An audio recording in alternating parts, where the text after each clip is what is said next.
So who's supposed to buy transformer? Nadi. It's the landlord. Now they are charging It's you not. for. It's not landlord. Because when I'm moving out of the house, give me the mic.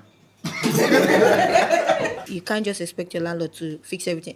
But I would also say there are landlords that are very stingy. They don't even care if the house is falling down.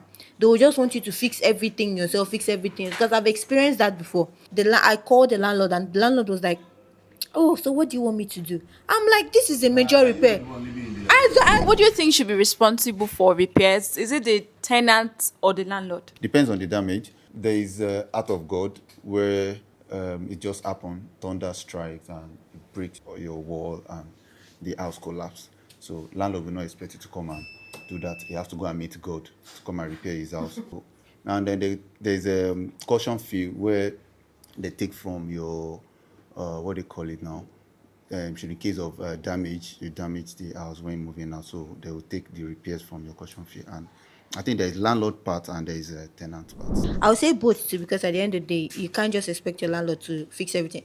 But I would also say there are landlords that are very stingy.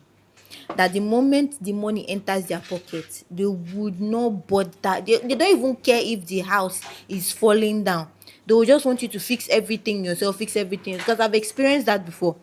Something happened in the house, and then I called the landlord, and the landlord was like, "Oh, so what do you want me to do?" I'm like, "This is a major repair."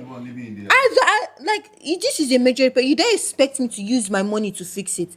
Or okay, I eventually, between the back and forth that we did, I was not like, okay, if I fix it, I will pick it out from my rent. And he was like, "Why will I do that?" I was like, then there's no essence of me fixing something that is your fault or something that you are supposed to fix. It's not like it's a very minor thing, like maybe light bulb or maybe my key knob or something. It's something major. I can see that your walls are cracking and the house is about to collapse, and you're expecting me to just not do anything about it. So some landlords are just very crazy, I bet. Actually, I've never rented an apartment, but what I would say is it depends on the agreement with the landlord and then the type of damage, like he initially said, because there are some repairs that should not be handled by the tenant, and there are some that now you spoil them, now you go fix them.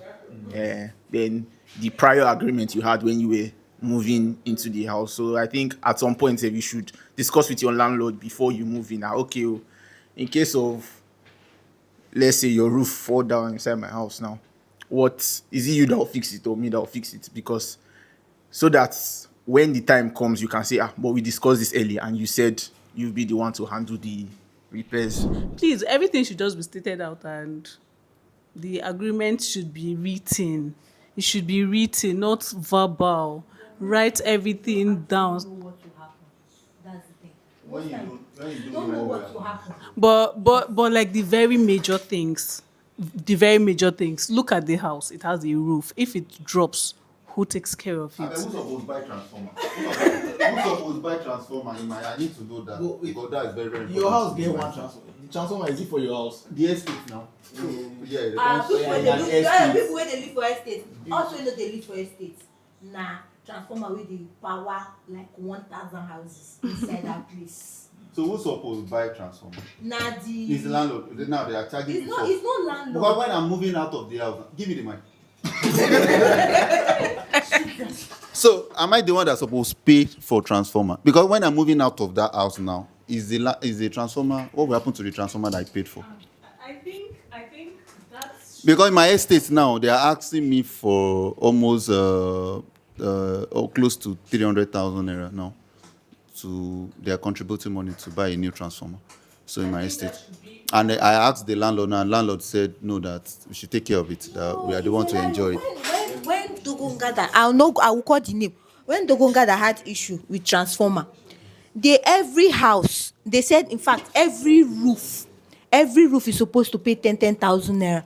And the transformer is spoiled. They're supposed to repair it for 3 point something million. Because of that, we now have light in Dogongada for 2 months. No light. So the thing we said was, okay, since people rent house in Dogongada, why don't you call the landlord association? The landlord says it's not their responsibility, that they are not living inside Dogongada, so they cannot bring out money That to if people fix cannot the fix the transformer. transformer. Yes, so every house had to pay 10,000 naira. In fact, not every roof, like let me say this complex now, every office is painted. So if you're inside the compound, your house is like 10, that house will bring out 100,000. At the end of the day, I'm not sure they even use more than 2 point be like the 3 million to even fix it. How do they calculate the money? How do they I arrive know. How will I know? So the transformer is not even supposed to be landlord's issue. So I'm even sure it's supposed to be the chairman of the association. I be the kini Local government chairman. the local government chairman that's supposed to provide transformer. Because if you're living for the responsibility of both the landlords and the tenants, they will not care. They will tell you that I'm not, the tenant will tell you I'm just renting the place, so why should I bother? The landlords will tell you I'm not living inside the place, so why should I bother? Okay, God will help We us. stayed in